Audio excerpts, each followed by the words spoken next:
Welcome back to the Lore and Valor podcast. I'm your host, Justin Watson. I am joined once again by fellow authors and veterans Joelle Presby and Kacey Azell.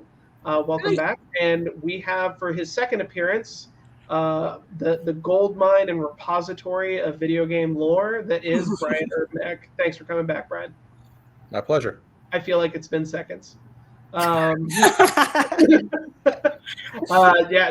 no big secret. You can, if you watch this back to back, you'll see we're on the same outfits. We are batch recording a little bit to try to keep ahead of the curve. So we just finished Arcane episode 5, and we're going into episode 6 when these walls come tumbling down. And I feel like this pair of episodes has a lot of continuity, right? There's a lot of the threads keep going in this one. There's not a real hard break between these two episodes. So last time I let the new guy break off, so this time I'll throw it without warning to Joelle.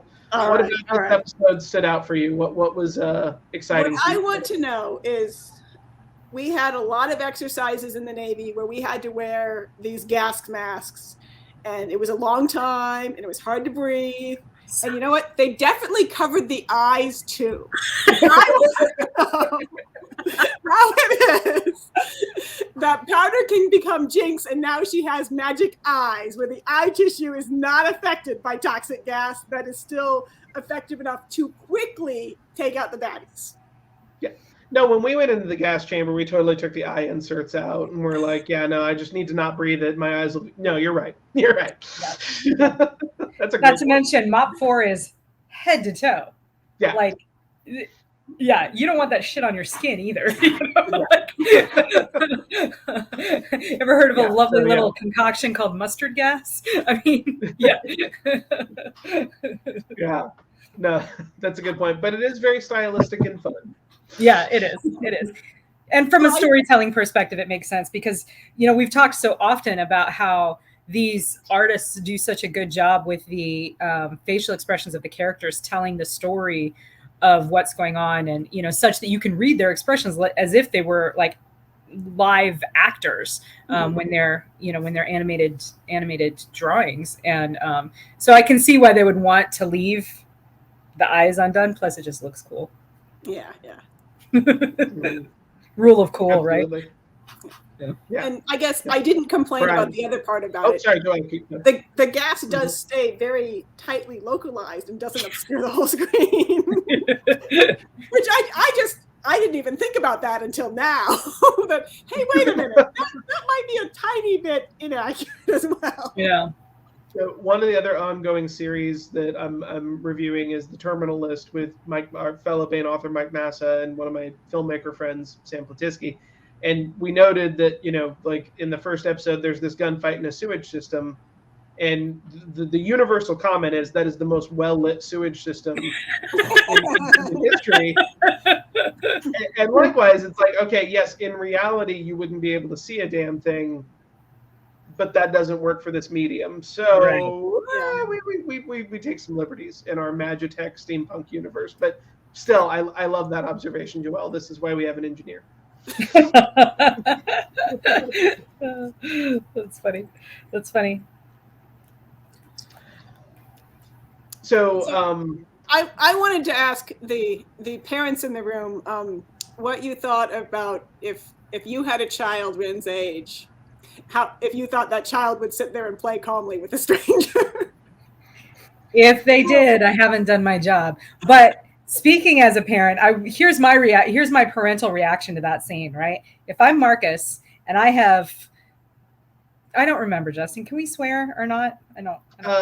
Give it 45 more seconds. The algorithm doesn't like it, and you do it in the first 5 minutes. Okay. If we have effed up so totally that the city's the Undercity's crime boss is playing House of Cards with my child, you're not going to see me or that child again. Like, I take that kiddo, I take everything of value I have, and I am gone. Yeah. And we have these special stargates that let you leave quickly. Exactly. You get a long way away. Yeah. Ma'asalama. I am out. I agree completely. I'm shooting both those henchmen, and then I'm leaving with my kid. I'm shooting Silko, shooting his henchmen, and leaving. That's what I'm doing at that point. Yes. Because that being said, because this is one of my notes I definitely wanted to hit, is this illustrates something that we've seen in the real world over and over again, is how corruption becomes endemic. Because even someone who is brave enough to resist a threat to themselves, even someone who is honest and has enough integrity to resist bribery beyond the dreams of avarice, is still vulnerable to a threat to their family, a credible threat to their family. So I really, it's as, again, this Joelle, I think you keyed on it for the same reason all of us do, is like, as a parent, it's the biggest fear, right? You know, I jokingly say to new parents, you know, it's the most wonderful thing in my life, but congratulations, you get to be afraid for the rest of your life now. Like, you are vulnerable no matter what from now on. And that is a really, it's a trope for a reason. It's a trope because it works. Yeah. Well, and it isn't just parents either. It's, you know, anybody who you have allowed into that circle of, you know, I love this person. I love this person to the extent that I'm willing to enact violence on their behalf, you know? And it's interesting to me that we see that juxtaposition of Silko and Jinx and his interaction with Jinx, and then Marcus and his interaction with Ren, you know? I found that fascinating. And the other thing that I found fascinating about that is I thought, so most men that I have interacted with who have daughters are very sympathetic of other men who have daughters, right? So it's like, you know, if you're a dude and you have a little girl, you get that this other dude who will do anything to protect his little girl. It's fascinating to me that and it's indicative of Silko's mindset, I think, and how he, to a certain extent, underestimates Marcus. That he doesn't equate that all the things he's willing to do for Jinx, who isn't even technically his daughter, but he certainly sees her as one and loves her as one. That he wants to utilize Marcus's love for Ren, but he doesn't think about the lengths that Marcus might be willing to go to in order to protect Ren. He thinks that it's something that he can control, and I suspect it's not. And as a storytelling thing, I don't know how everybody else took this, but when I saw this interaction, it just built the world. My back brain started building all these reasons why there must be reasons why he can't leave. Who is the mother? Is there a custody arrangement? He has to stay in Piltover because we don't meet the mother, but she's not there. She should be there helping, but she's not there. Yeah. And, well, because he's a law enforcement officer, can he not actually go through without getting special paperwork approved? He can't just run. Are the other cities actually worse? If he went to the other cities, would he have to live in the undercity of the other cities? Would he have to be the Zon equivalent and then try to raise his kid with no connections and not a significant amount of money? Who could he rob? What are we going to see in the next episode? Yeah. You know, just this turns into a heist movie and he's going to get the cash and he's going to run. I don't know. That's where my brain was going. My only comment is Silko took his measurement, or so he thinks, in the previous episode with the grenade bit. Yep. So Silko has good reason to think I can push him around because because he didn't pull the pin on the grenade. You know, I pushed him when he had an opportunity to take us both out. And Silko is maybe miscalculating, maybe not, that Marcus is a worm. You know, he sees Marcus as he's just beneath contempt. I mean, he hated Vonder for betraying him, but there was, you know, he knew Vonder's mettle. And he's probably, like, we never get an interaction with him and Grayson, really, but he probably understood what Grayson was capable of. All he's seen from Marcus is his ability to compromise after compromise. Joelle, I think you're spot on with potential reasons why he just can't leave. And based on the lore, Brian, I'd like you in a second to comment on that. But then there's also the possibility is that Marcus, in his own mind, is probably still the hero of his own story, despite how compromised he is, and maybe is staying out of a sense of duty. In part, that he still feels duty to Piltover, even though he's massively, what timestamp are we at? Massively fucking it up. Like, that is a possibility with this character. And again, Marcus is a tertiary character. Yeah. They're still inserting and portraying so much humanity. Yeah. And God, this is why I was so excited about this series. Is everybody such complexity. Everybody who crosses the screen gets so many dimensions almost. If you're not just a literal background character, you get treated like a fully fleshed out sentient being. But Brian, in terms of lore, like, is Joelle kind of onto a point that, like, if you're in Piltover, maybe want to stay put if at all possible? Like, imagine, this is not an exact analogy, but let's talk like 15th, 16th century Europe, and you're living in Venice. Gotcha. You're an independent city-state, very wealthy with trade, and everyone else is at war with everyone else. Yeah. Okay. Yeah. I don't know, man. I think I might still. Yeah, but that's me, obviously. I'm a little crazy when it comes to threats to my children. So. I'm not saying your reasoning's off, Kacey. I'm not saying your reasoning's off. I'm just saying there might be other factors why a character like Marcus necessarily wouldn't.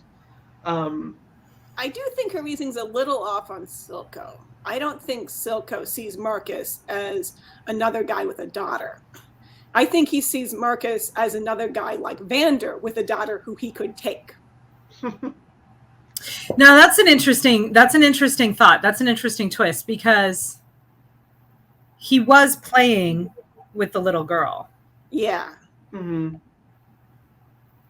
Maybe. Yeah.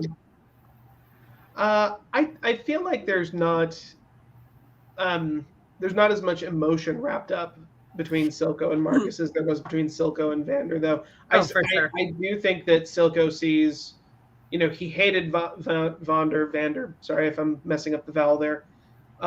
He hated Vander, but he also was involved with him in a way he is not involved with Marcus. Right. Marcus is another lever he pulls. Right. In a way that I don't think if he was going to kill Marcus's kid, he would just kill Marcus's kid. I don't think he would bother trying to. And I think Silko is entirely capable of murdering a child, like based on his personality. Go ahead, Brad. I think you had something. Trying to think. Remember what's future episodes, what's not yet seen. Vander absolutely loved Silko absolutely loved and respected Vander, but Vander betrayed him. Right. So that's the spike, but the emotions around that betrayal are love and respect. He does not have respect for Marcus. Yes, I agree. I agree. Yeah. Though Marcus did arguably betray him a little bit. Oh yeah. Yeah, by keeping Vi alive. Yeah. And lying, essentially. Lying and saying she was dead. Mm-hmm. Yeah. No. Which means he's squeamish about killing little girls. Yeah, which whatever else his other flaws. Marcus is, not Silko. Right. That Marcus is squeamish about that. But yeah, so again, like such a comparatively minor character, but so much richness in his plot line, and how they use him to eliminate Silko's character as well, and how Silko flips between sociopathy and warmth. Genuine warmth and genuine sociopathy in one person. That's really, really fascinating. I liked the continuation of the Vi and Caitlyn. Yes. In here, very much. No good deed goes unpunished. And it's so we have Vi takes a pretty bad fall, still not as unrealistic as Black Widow. If you watch that movie, Scarlett Johansson should have been dead several times in that one. Vi takes a pretty hard fall, and we're Script left immunity. What's that? Script immunity. Plot armor. Yeah. But so it takes a pretty bad fall, and we end up with the person who's naive of the ways of the street having to make them survive. So I appreciated this. I like the acknowledgement Vi has a line when they're in the tent city with all the coke fiend shimmer addicts. Yeah. And she says, this is a place people from the upper city don't want to think about, but it's gotten bigger. Mm-hmm. Like I like that acknowledgement that it's like, oh wait, it wasn't the worst it could be the last time I saw it. Mm-hmm. Under the new alliance of Marcus and Silko, it's gotten worse. And they're showing us, not telling us. Yeah. I really love that. Yeah, I fully agree. Sorry. It's all right. I'm forgot well to drink aware water. that you probably can't answer because you probably can't separate what is coming, but handing over your firearm Yeah, in exchange dude. for the medicine you really need. She was wearing jewelry. Like, take your freaking necklace off, you know? But I thought that trade was very interesting because when she did, She took out the ammo first. well, she took out the ammo, she gave the firearm, she gave the rifle, through the cage. And I thought that the creature, the little orcess or whatever the heck she is, I thought it was very interesting that if it was like a matter of relative value, but she had the potion, but then she added something that looked a lot like Shimmer to it, actually. And I don't know if that was intentional or if it was just like, oh, okay, here's, this is going to make it more potent or whatever. I don't know. My read, there's no lore to this. My read was, it is inert, it does nothing, or it is actively harmful in case you steal it. It is when I put this eardrop bit in that it actually becomes useful. Oh, I see. That's smart for an apothecary. Yeah. That seems a very intelligent thing, if feasible. I'm not any type of chemist. Well, Yeah. given the environment of rampant desperation from addicts. Yeah. Yeah, Yeah. that makes perfect sense. But yeah, she was wearing jewelry. Like, you didn't have anything else? Come on, man. Yeah. And the apothecary was honest. I was half expecting the apothecary to snatch back the bottle and the rifle and just be gone. Yeah. Well, I mean, I guess if you are because if I remember correctly, the apothecary is not a traveling peddler. Right. It was. They have No, she's locations. there. Yeah. There's, people know where to find you. You want to continue conducting business. You have to be at least somewhat within the tolerance of, when I sell you something, it does more or less what I say it will do. Right. But I get what you're saying, Joelle. This Caitlyn's is a stranger. world of betrayal. Yeah, and Caitlyn's not from the turf. Yeah. No. Who was the little guy? From the very first episode, he was the Bam. scientist guy that was at the negotiating table that Vander stepped in to save. Yep. Oh yeah. So remember that they're trying to bully him he'd made an underworld deal. And whatever he was providing, they tried to short him on the money.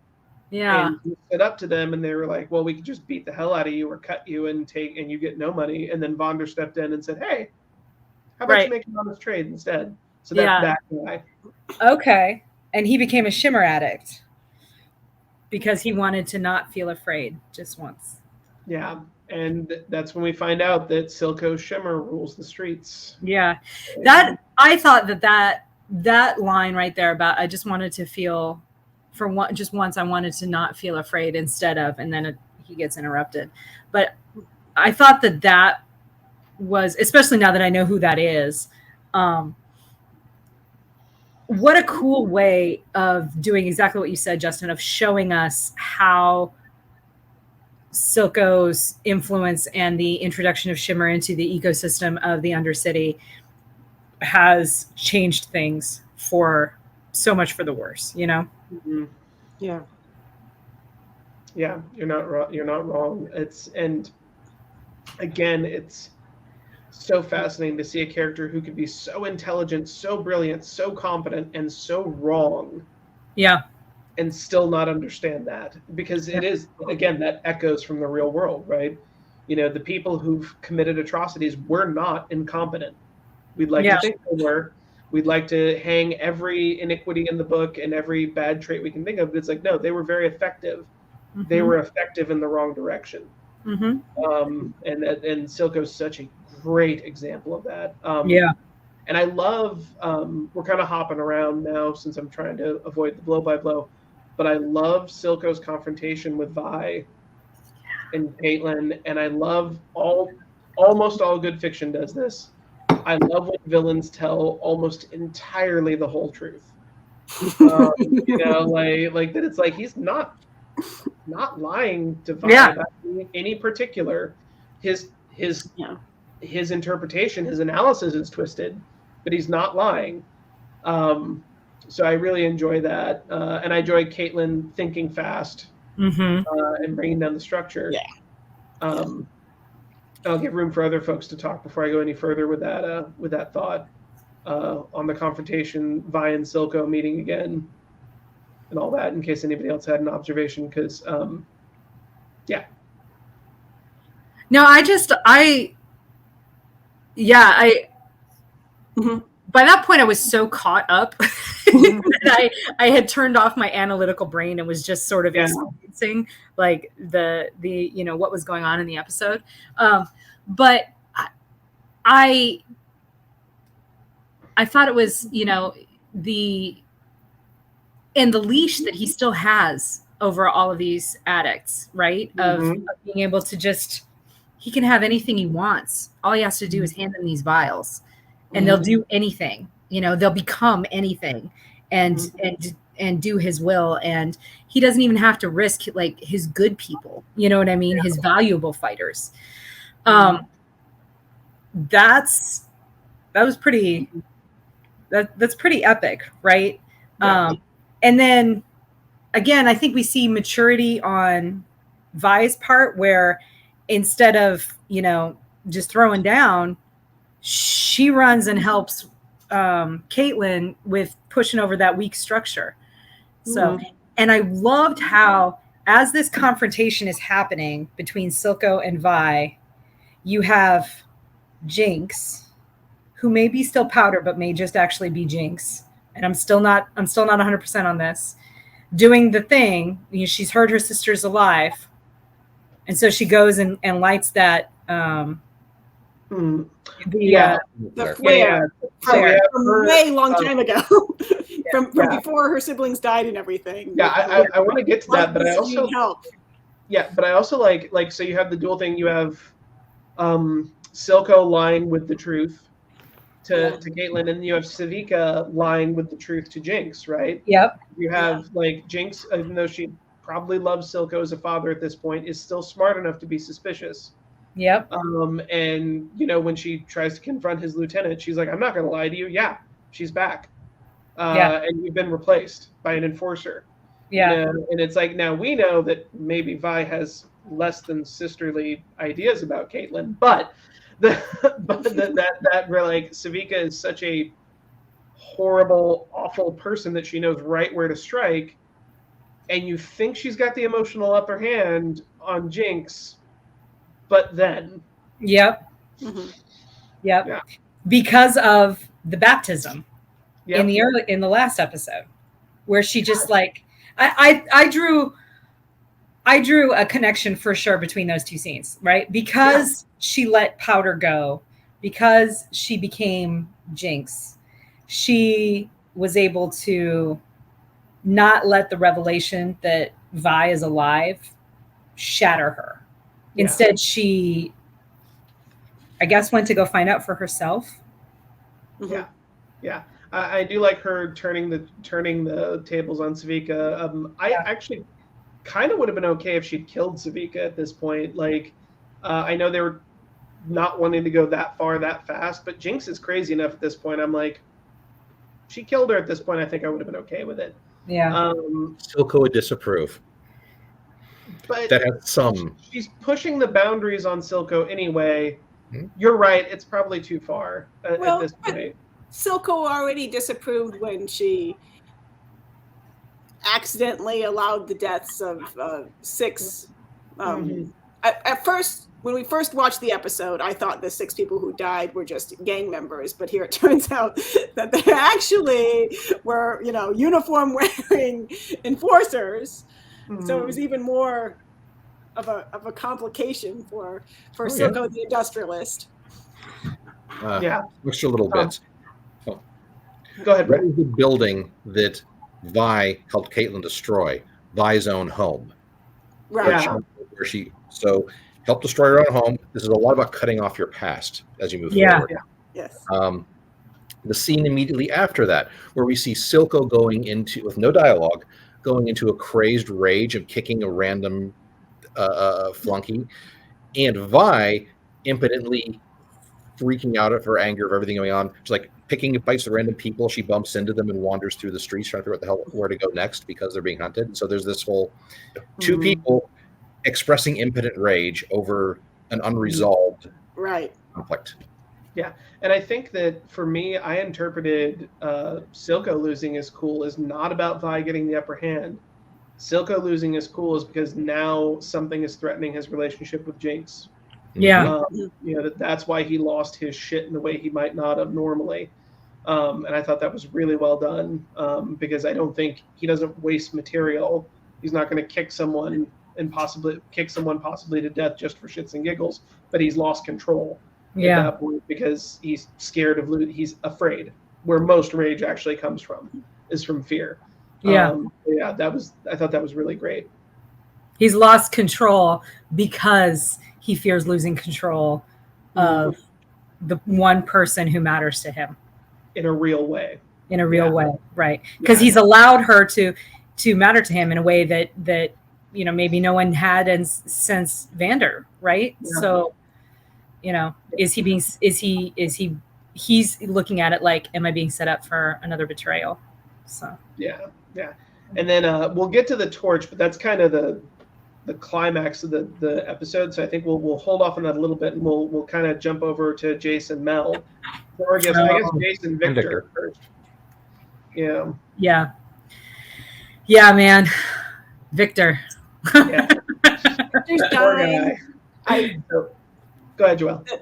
Victor's dying. The new magic. Well, okay, you can make plants, but the plants are dying too.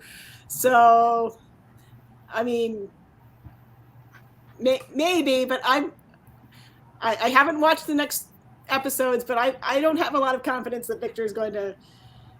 That if Victor lives, it'll be good for Victor. That's what I'm thinking. I like the juxtaposition of, we talked a little bit about last episode about, little boy Victor with his crutch and his paddle boat, meeting the mad scientist, and at first being fascinated, and then as a little boy horrified by what the mad scientist is doing. But older Victor understands, and that's very troublesome. Well, and this goes back to something I said in our last episode, that when I inadvertently spoiled the flashback, which was the intro to this episode. He says, I understand now. And what he's referring to is he understands the hermit scientist's statement about how the mutation must survive. Not the creature, not the organism, not the living being with emotions, but the mutation must survive. Victor understands that, but I think the only reason Victor as a grown-up understands that is because Victor as a grown-up has cut himself off from human connection. Yeah. Whereas Victor as a child didn't understand because he still hoped for that. He still wanted that. Yeah. So when he's talking to Heimerdinger in his favorite spot in that little keyhole cutout overlooking the river, he doesn't talk about his fear of death. No. What does he say to Heimerdinger? He says, "You'll forget me again." Yeah. You'll forget my work just like everyone else's because I'm one brief wind. And then you referenced Blade Runner in our last episode. Heimerdinger references it this time. Those who burn most brightly burn out fastest. Like tears in the rain. Like tears.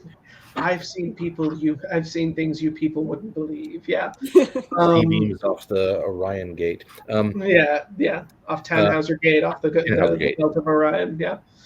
The hermit scientist, his name is Singed.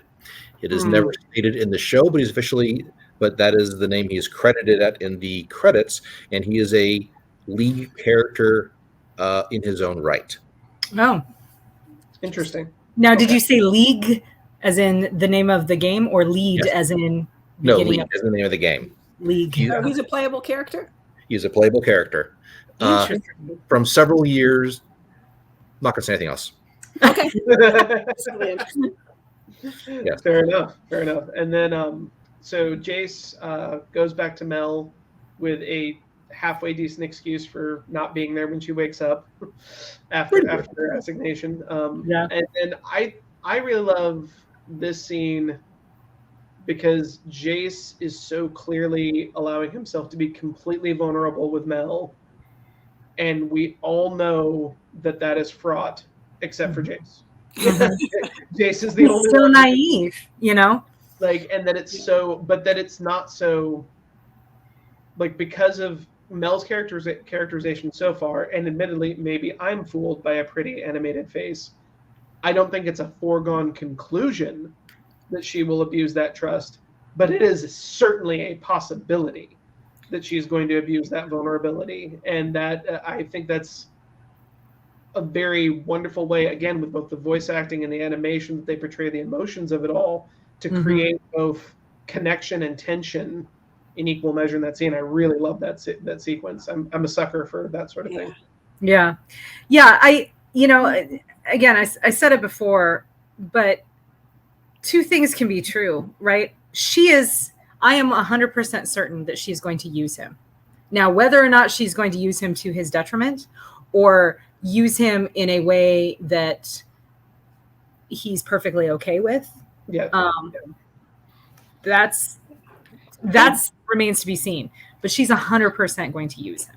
They've done such a good job with her character. She started a character that I was convinced was, just going to be a flat villain. Like, all right, they've only got so many minutes, and it's just the screen, and they have to draw it all anyway. They're going to spend their effort on the main characters. But I like when they're saying that she is actually exiled here because from her family, she was falling short of their standards. It's got me wondering, okay, so is she worse than the rest of the family, or is she too nice for the rest of the family? Yeah, same.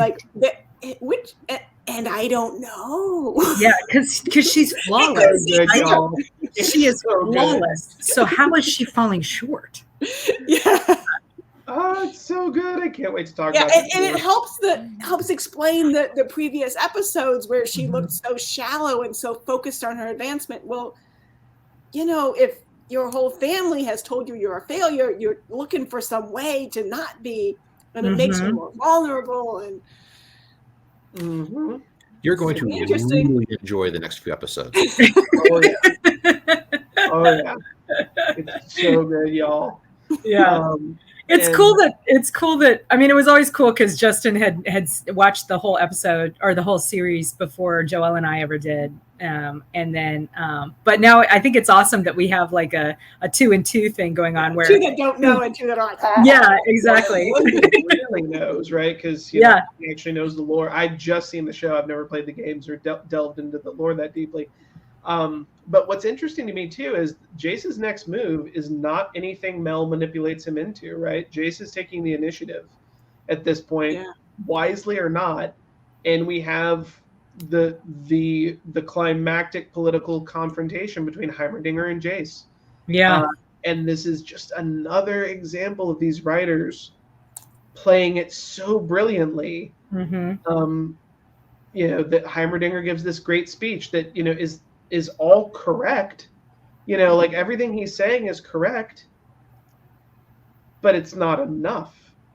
And you feel Heimerdinger's caution, and we're watching the show, we're ex machina, and we know that Heimerdinger's right. This is gonna go wrong. Like we're looking at this tech that Victor von Franken, that Victor's experimenting with. And we know this is going to lead to tragedy. We know it. Sure as Christ made little green apples. But you can, in the moment, I found myself rooting for Jace. As somebody who is the soul of conservatism, by the way, and doesn't generally get behind the cause du jour of the moment, I found myself rooting for Jace because he's right. Humans don't live for 100 years. And the impulse to address the problem now with the 80% solution rather than wait until past my lifetime for the 100% solution was so perfect is the enemy of the good. Yeah, that's right. A good plan executed now is better than a perfect plan next week. Unless it's not. It's not. Yeah. Right. References back to what we talked about in the last episode, right? The young idealism versus the leader with experience who has to compromise. Yeah. It's the same Yeah. principle. Like, that's Yeah. why Heimerdinger's in this show, because he's a character who can stand there and say, I have multiple centuries of memory, lineage, and experience to pull up information from the past that you don't have. Right. And so, like, the scene we see where he's having that memory of the weird, twisted hellscape and the little figure in the blaze of fire, Yeah. we don't know what that is. And that's like, oh shit, that is the destruction of a nation that we know about in the lore. And yes, he would know about that. And here's these things, and here it all comes together. Yeah, but he doesn't. Time, Jace is right. Jace saw the magic that he experienced in the Freljord that teleported him and his mother back. Yeah. So it's a big, complicated thing that doesn't have a clear answer. Yeah. Well, and here's another thing. Like, I still don't like Heimerdinger that much, right? Like, I'm less suspicious of his motives, but here's a truism that he's fallen victim to, and this is part of what I think turns him into that Cassandra character, where it's like, I can tell you what's going to happen, but you won't believe me, and so that curses me to watch this happen over and over again. And I think that's something that is, as I get older, I have to fight falling into that myself. You know what I mean? But you can't close Pandora's box once it's open. You can't put the things back in there. You can't put a genie back in the bottle, right? Once you've split the atom, you have to figure out how to deal with it. And Heimerdinger's immediate response to this new hex core is, it has to be destroyed. Too late, bro. Yeah. The genie's out of the bottle. You know, you've set off the test at Trinity. It's done. You got to figure out how to deal with it now. You can't go back. And while his instinctive, visceral reaction is perhaps justified based on this memory that just flashed up for a second, it was very quick. While it's certainly justified, that doesn't change the reality of the situation. Mark those words, almost verbatim. Someone on the show is going to say them. Yeah, no, you're spot on, Kacey. And I think Heimerdinger's biggest mistake is not, with all his thousands of years of experience, not accounting for the fact that not everyone's going to take him at his word. Yeah. And that you need to, if you want a say over what Jace and Victor are doing, you have to let them feel like they're going to be able to make progress at a reasonable rate. Because had he just give it a few more years, it's like, no, talk to them, reason with them, get them to take reasonable precautions while they continue to research, and then maybe they'll take your opinion seriously instead of just eventually steamrolling you. And again, I harken back to the last scene where Jace is making deals and Joelle and Heimerdinger are enjoying the opera, or trying to, if people would stop talking. But that Heimerdinger is so complacent that the balance of power is shifting all around him. And he never even realizes that. That he's held in such respect that he doesn't have to fight for his position or make compromises to keep his position. And it's the inevitable. This is one of my top 10 moments in the show is when Heimerdinger is ousted because he just failed. He's got a statue in the opening credits, and so he feels like he doesn't need to do any more work to keep his position, and he is wrong because it wasn't in this opening credits. Right. Well, and it's one of those things where it's like, I'm sure he thought that he was doing what he needed to do to remain relevant. I'm sure he thought that he was doing the right thing, that he was doing the work of shepherding his city. But he made that fundamental mistake of thinking you could put a genie back in a bottle, and you can't. Yeah. Absolutely. So again, the Jace plot feels like the B plot, I think, early in the show. And it is the B plot. I mean, Jinx and Vi are kind of the core. Yeah. But man, does it feel really co-equal at this point to me. Yeah. I'm just as invested in what happens with Mel, Jace, and Victor as I am in what happens with Vi, Caitlyn, and Jinx. I really, really am fascinated by it. And can we talk? I know that this happened in the last episode, but can we just mention real quick? Speaking of the opera sequence, how fast was Mel able to talk Jace into compromising his principles? We talked about how leadership is hard and you end up in a position where you have to make those choices. But old dude didn't struggle that hard. Like she didn't really have to twist, you know? How hard is it for you to get what you want out of easy? Well, I mean, it depends on what it is, and you're not trying to compromise his principles. I get that. But like, I think the thing she was asking to do, while gray area and questionable, didn't require him to violate something core. Right. You know, like, and she was offering him something he really wanted in exchange for it, in addition to her just being a seductive presence, both literally and metaphorically. Right. So yeah, you're right. That was a quick heel turn. Mm-hmm. But I could also buy it. Oh yeah, for sure I can buy it because she's that good. That's what I'm saying, you know. Yeah.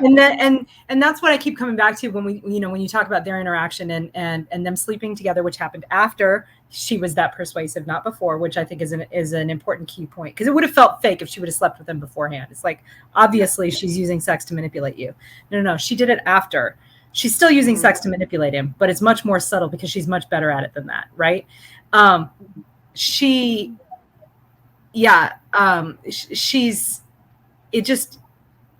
It shows you again that this is what, while she is probably fully enjoying this relationship, and while she is probably, while her vulnerability appears to be genuine and she genuinely has affection for him, doesn't mean she's not using it. Yeah, absolutely. Yes, this is credit to her. So this is not saying she manipulated him. This is credit how well she did it. Consider that it's maybe less of a heel turn and more of a learning curve, right? Yeah. What Jace wanted to do is he wanted to establish safety over the shipping. Imports of wine from Noxian are not the problem. Yeah. Right? Yeah. So he did this naive, third day on the job, broad everything overkill. She's like, that's overkill. What you actually want to focus on is getting these people on board to help you support the stuff you really wanted. So I think it was like him as a learning curve thing. Yeah, no, I agree. And I definitely think that's how he saw it. Yeah. Like I said, the ask wasn't betray who you are necessarily. Right. The ask was approach this with a little more delicacy. Machiavellianly. I like that. So, but then again, I love this plot line. I'm just as interested in it as I am the A plot, but back to the A plot. I love the torch sequence. Yes. And beautiful. I love so well done. I love it visually and I love dramatically, because the predictable thing is she holds the torch up. The predictable thing. She holds the torch up. Vi is prevented through no fault of her own by making it, and they don't reunite. Yep. That is the predictable, cheap thing that most writers would do, and they didn't do it. Yeah, I know. I was so excited. So proud of them. Yeah. I was like, good job, guys. Like, oh, I love it. And then you're so mad at the fucking fireflies. Yeah. It's like, and it's such great like tension building, because like Caitlyn shows up and you're like, oh no, Caitlyn, stand of you. Okay, we've got this. Shit, the fireflies. Like it's like so much going wrong at once, but not in a way that is neither predictable nor a stupid subversion. Mm-hmm. I'm gonna start calling it a stupid subversion of expectations. Like, God, so good, guys. Your thoughts? I don't know what's happening next. Right? Yeah. Like I'm looking at Jinx's face as she's fighting, and she, we get that, like, again, we get that close up of her, and she sees that they're taking Vi, and we see her face, and I don't know what's going on there. I don't know if she's like, oh, I'm going after them, or if she's like, because she heard him say, take her, don't kill her, take her. So is she thinking that Vi is working with them? Is she thinking that, like, now she has to go rescue her sister? Does she not care because she let Powder die and now she's fully Jinx because Jinx is perfect? I don't know. You know what I mean? I'm super curious. what's going to happen next. Because I've been curious about and again, very skillfully done on the part of the writers and the artists of these hints that we have about, who are these people? Why do they care? What is it that the Hexgate shipping is to them, and why are they aligned against Silko? But not aligned with like anyone else that we can see. Who are they? And I'm excited to find out. Go ahead. I got to see the Jinx crazy. Oh, Go What's ahead. that? I got to see the Jinx crazy. Uh-huh. Jinx immediately snapped into lethal force overdrive. Like no negotiation, no talk, immediate lethal force. And Vi noticed. Which was very cool, very coolly done too. You see her going like, holy shit, as Jinx is opening up with effectively a steampunk minigun, which holy shit, I want one of those. His name's Pow Pow. Nice. Yeah. Eventually Fishbones. The seeing Jinx and Vi fight back to back was glorious. Beautiful. Game thing, you see. So Jinx isn't like she's not as parkour. She's not like superhumanly fast, but she's always doing these little, just barely enough micro dodges. And it's gorgeous. Hers. In the actual game, that is a core game mechanic. Oh, awesome. It requires extremely high levels of player skill to execute it, but she has a better ability to do micro movement in the game to get out of the way of incoming projectiles or attacks than any other character. Huh. That's super cool. Yeah, because I noticed that too. That was because one of the things that's been impressing me about Jinx since what is it, episode 3 or 4, when we actually see her as, the grown up girl or whatever, is her body movements, her posture, her staging. I don't know what the right words are, but everything she did, like the way that she pulls a gun and points it, not necessarily super combat effective, but way cinematically effective. In that same fight sequence, there's a move where she, is it that same fight? It might've been a different one, but there's something where she she dodges something and moves away. And then you realize that she stuck one of her little bombs to the back of someone and it explodes. Like just incredible economy of movement combined with like beautiful, out of this world choreography that is would be impossible for a human to do, given the laws of physics in the actual real world space. But it's gorgeous and it's amazing. And I love it. It's very cinematic and very like badass heroine inspirational, Yeah. And despite the fact that it's animated and violates the laws of physics, it still feels, I said this in the first episode and I'll say it again now, it still feels more real. Yeah. Than the CGI shitfests we get at the end of most live action blockbusters. Yes. Yeah. Despite the fact that it's completely stylized, it still has more weight to it. Yes. Than anything else. Joelle. And the same is true of parkour, actually. This episode, especially, I kind of felt like I was actually watching Breaking Bad, and Powder is like doing the Breaking Bad development. It's just, with more teen angst and less, chemical science of creating the shimmer, because she's not the shimmer distributor. She's just part of the muscle, and maybe she's going to take over as being in charge of the shimmer, but we will see. Yeah. And then in the end, I think it's more going to be about what Jinx wants than trying to be a good person, and she is going to do what she thinks is right for her, is what I'm guessing. Yeah. And I feel like the drawing of Jinx has as much emotive power as Walter White, and I just love it. Yeah. Okay. Last thoughts before we get to the closeout, because we are pushing time. That Breaking Bad Jinx comment was my last thought. That's all I got. Kacey, any alibis? Oh, I wish I had this episode had a lot of really good lines in it too. I can't pick one out like I did last time, but yeah, I just can't wait to see what happens next. I can't wait to see who these Fireflies are and what's Jinx gonna do, what's Caitlyn gonna do, what's Mel gonna do. What's Jace going to do?